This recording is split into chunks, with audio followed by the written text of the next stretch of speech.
নবম শ্রেণী দ্বিতীয় পর্যায়ক্রমিক মূল্যায়ন 2025, বিষয় ভূগোল, পূর্ণমান 40, সময় থাকবে 1 ঘন্টা 30 মিনিট। সমস্ত সাজেশান তোমরা এখান থেকেই পেয়ে যাবে। প্রথমে আসি, প্রতিটি প্রশ্নের মান 1। সংক্ষিপ্ত প্রশ্নের উত্তর দাও। 1 নম্বরে রয়েছে ভারতের প্রমাণ দ্রাঘিমা কার ওপর দিয়ে বিস্তৃত? এলাহাবাদের ওপর দিয়ে। ভারতের প্রমাণ দ্রাঘিমা কত? 82 ডিগ্রি 30 মিনিট পূর্ব। পৃথিবীর উভয় গোলার্ধে 1 ডিগ্রি অন্তর অক্ষরেখার মোট সংখ্যা কত? 179টি। 1 ডিগ্রি অন্তর মোট দ্রাঘিমার সংখ্যা কত? 360টি। কোন একটি স্থান ও তার প্রতিবাদ স্থানের সময়ের পার্থক্য কত হয়? 12 ঘন্টা। দ্রাঘিমা রেখার আকৃতি কেমন? অর্ধবৃত্তাকার। অন্তর্জাত প্রক্রিয়ার উদাহরণ হলো ভূমিকম্প। এই প্রশ্নগুলি তোমরা খুব ভালো করে দেখে রাখবে, কেমন? এছাড়াও তোমাদের স্কুলের দেওয়া প্রশ্নগুলো তোমরা খুব ভালোভাবে সেগুলি করার চেষ্টা করবে, কেমন? নেক্সট পর্বে আমরা আসছি। তো নেক্সট পর্বে আছে আমাদের সবার প্রথমেই অবরোহণ প্রক্রিয়ায় ভূমির উচ্চতা কমে। গিরিজনী আলোড়ন ভূপৃষ্ঠে ক্রিয়া করে আনুভূমিকভাবে। একটি আকস্মিক ভূবিপর্যয় হল ভূমিকম্প। গিরিজনী আলোড়নের প্রভাবে গঠিত হয় হিমালয়। গিরিজনী আলোড়নের ফলে সৃষ্টি হয় ভঙ্গিল পর্বত। এই দুটো প্রশ্ন কিন্তু তোমরা গুলোবে না। পৃথিবীর উচ্চতম ভঙ্গিল পর্বতশৃঙ্গের নাম কি? Mount Everest. ভারতের সর্বোচ্চ ভঙ্গিল পর্বতশৃঙ্গটি হচ্ছে কাঞ্চনজঙ্ঘা। পৃথিবীর বৃহত্তম আগ্নেয়গিরির নাম হচ্ছে হাওয়াই দ্বীপের মৌনলোয়া। ঠিক আছে। ভারতের একটি আগ্নেয় পর্বত ব্যারেন। ঠিক আছে। একটি সুপ্ত আগ্নেয়গিরির নাম হচ্ছে জাপানের ফুজিয়ামা। নেক্সট পর্বে আমরা আসছি, পৃথিবীর দীর্ঘতম পর্বত হচ্ছে আন্দিজ পর্বত। দুটি সমান্তরাল চ্যুতির মধ্যবর্তী অংশ উত্থানের ফলে তাকে কি বলে? স্তূপ পর্বত বলে। দুটি সমান্তরাল চ্যুতির মধ্যবর্তী অংশ নিচের দিকে নেমে গেলে তাকে কি বলে? গ্রস্ত উপত্যকা বলে। খুবই ভালো ইম্পর্টেন্ট প্রশ্ন তোমাদের এই দুটোই।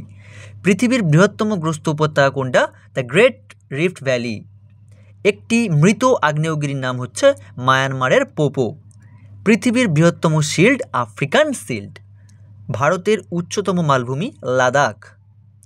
ল্যাটেরাইট মাটি কোন আবহবিকারের ফলে সৃষ্টি হয়ে থাকে? রাসায়নিক আবহবিকারের ফলে সৃষ্টি হয়ে থাকে। নেক্সট আসছি, কোন রাসায়নিক আবহবিকার প্রক্রিয়ায় চুনাপাথর গঠিত কাস্ট অঞ্চলে সর্বাধিক কার্যকর হয়? কার্বনেশন ও অঙ্গার যোজন প্রক্রিয়ার মাধ্যমে। ওকে। চুনাপাথর যুক্ত অঞ্চলে সৃষ্ট লাল রঙের কর্দমাক্ত মাটিকে কি বলে? টেরা রোসা বলে। গ্রিনিচ ও ভারতের মধ্যে প্রমাণ সময়ের পার্থক্য হচ্ছে 5 ঘন্টা 30 মিনিট। আবহবিকার ও ক্ষয়ভবনকে একত্রে কি বলে? নগ্নিভবন বলে। আবহবিকারের ফলে সৃষ্ট মৃত্তিকা সৃষ্টির মূল উপাদান হল রেগোলিথ। অনিয়ন ওয়েদারিং বলা হয় স্বল্পমোচন প্রক্রিয়াকে। পশ্চিমবঙ্গ ভারতের কোন দিকে অবস্থিত? পূর্ব দিকে। বর্তমান ভারতের অঙ্গরাজ্য কয়টি? 28টি। পশ্চিমবঙ্গের প্রধান বিচারালয়ের নাম কি? কলকাতা। কাকে পূর্ব ভারতের প্রবেশদ্বার বলা হয়? কলকাতাকে। 1 নম্বরের জন্য এই প্রশ্নগুলো আমি খুব ভালো করে দেখেছি। এছাড়াও তোমরা এর বাইরেও পড়তে পারো। নেক্সট আসি, প্রতিটি প্রশ্নের মান 2। নিচের প্রশ্নগুলির উত্তর দাও। প্রথমে আসি 1 নম্বরে, মোনাডনক কি? নেক্সট, ইনসেলবার্চ কি? পামিরকে পৃথিবীর ছাদ বলা হয় কেন? অভিসারী পাতসীমানা কাকে বলে? পেডিমেন্ট বা বাজাদা কি? ইম্পর্টেন্ট প্রশ্ন 2 নম্বরের। আবহবিকার ও পুঞ্জিত ক্ষয় বলতে কি বোঝো? ক্ষয়ভবন ও স্বল্পমোচন বলতে কি বোঝো? রেগোলিথ কি? টেরারোসা কি? অঙ্গার যোজন বলতে কি বোঝো? নগ্নিভবন ও যান্ত্রিক আবহবিকার কাকে বলে? নেক্সট পার্টে আমরা আসছি, সময় অঞ্চল কাকে বলে? স্বল্পমোচন ও নগ্নিভবন কাকে বলে? মোনাডনক কি? নিরক্ষরেখাকে মহাবৃত্ত বলা হয় কেন? প্রমাণ দ্রাঘিমা কাকে বলে? আন্তর্জাতিক তারিখরেখা বলতে কি বোঝো? সেক্সট্যান্ট কি? এখানে সিক্সট্যান্ট হয়ে গেছে, এটা সেক্সট্যান্ট হবে। ছোটনাগপুর মালভূমিকে ভারতের খনিজ ভাণ্ডার বলা হয় কেন? ইম্পর্টেন্ট একটা প্রশ্ন। মূল মধ্যরেখার 2টি বৈশিষ্ট্য। ত্রাসের নদী কাকে বলে আর কেন বলে এটা পড়ে রাখবে। ভাবর ও ডুংরি ভাবর ও ডুংরি কাকে বলে এটাও পড়বে। নেক্সট রয়েছে মালভূমি ও আগ্নেয় পর্বত কাকে বলে, অক্ষাংশ কাকে বলে, বাগিচা কৃষি কি, দুর্গাপুরকে ভারতের রুড় বলা হয় কেন, খুবই ইম্পর্ট্যান্ট একটা প্রশ্ন। খারিফ শস্য ও রবি শস্য কাকে বলে, উদাহরণ দিয়ে দিতে বলতে পারে। এছাড়া টিকাতে আছে পশ্চিমী ঝঞ্ঝা, আশ্বিনের ঝড়, ঠিক আছে, লু, এগুলো খুব ভালো করে তোমরা দেখবে। প্রতিটি প্রশ্নের মান 3। অতি সংক্ষিপ্ত প্রশ্নের উত্তর দাও। প্রথমে টিকা দিয়ে শুরু হচ্ছে, হোস্ট পর্বতবেষ্টিত মালভূমি, ব্যবচ্ছিন্ন মালভূমি, প্লাবন সমভূমি, বদ্বীপ সমভূমি, কালবৈশাখী। তো এই টিকাগুলোর মধ্যে তোমরা 2 বা 3টে পেয়ে যাবে, ইজিলি পেয়ে যাবে। এছাড়াও প্রশ্নেও পেয়ে যেতে পারো। অক্ষরেখা ও দ্রাঘিমা রেখার মধ্যে পার্থক্য, অক্ষাংশ ও অক্ষরেখার মধ্যে পার্থক্য, স্তূপ পর্বত ও গ্রস্ত উপত্যকার মধ্যে পার্থক্য, আগ্নেয় পর্বতের বৈশিষ্ট্যগুলি লেখো। নেক্সট, প্রশান্ত মহাসাগরীয় আগ্নেয় মেঘলা কী, স্থানীয় সময় ও প্রমাণ সময়ের মধ্যে পার্থক্য, রাসায়নিক আবহবিকার কাকে বলে, অন্তর্জাত প্রক্রিয়া ও বহির্জাত প্রক্রিয়ার পার্থক্য আসতে পারে।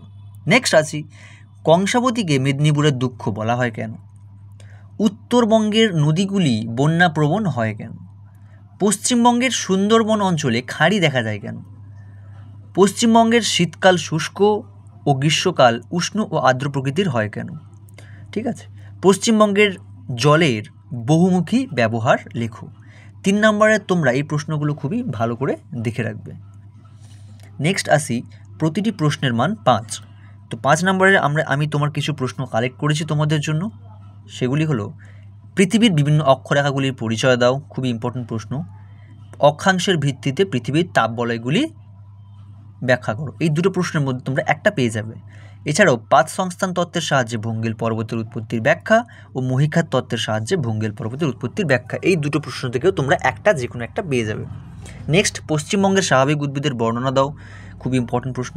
পশ্চিমবঙ্গের ধান, পাট, চা চাষের অনুকূল ভৌগোলিক পরিবেশ, এই 3টে থেকে তোমরা একটা ইজিলি পেয়ে যাবে। পশ্চিমবঙ্গের জনজীবনে মৌসুমী বায়ুর প্রভাব বা গুরুত্ব লেখো। উত্তরবঙ্গের নদ নদীর বর্ণনা দাও।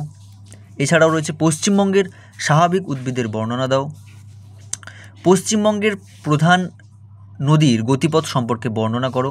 এছাড়াও পশ্চিমবঙ্গের মৌসুমী জলবায়ুতে প্রভাবগুলি লেখো। এই প্রশ্নটা খুবই ইম্পর্টেন্ট তোমাদের। ভিডিওটা ভালো লাগলে চ্যানেলটা সাবস্ক্রাইব করে দেবেন এবং কোথা থেকে দেখছেন ভিডিওটা অবশ্যই কমেন্টে জানিও।